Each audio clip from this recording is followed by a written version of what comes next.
semuanya pasti akan mati. Sebagai syarat kelulusan, siswa harus mengikuti berbagai rangkaian ujian terlebih dahulu. Salah satunya adalah ujian praktek. Biasanya, ujian praktek dilakukan siswa dengan memperagakan materi pembelajaran secara berkelompok. Misalnya materi mengurus jenazah di mata pelajaran pendidikan agama Islam. Seperti yang terlihat pada video yang diunggah akun TikTok @ditri1. Video itu merekam momen saat sekelompok siswa sedang memperagakan cara menggotong jenazah. Beberapa siswa SMA terlihat menggotong keranda yang ditutupi dengan kain putih.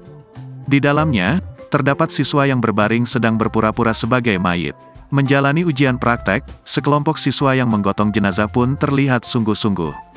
Tentunya hal ini dilakukan mereka agar bisa lulus ujian dengan nilai yang bagus.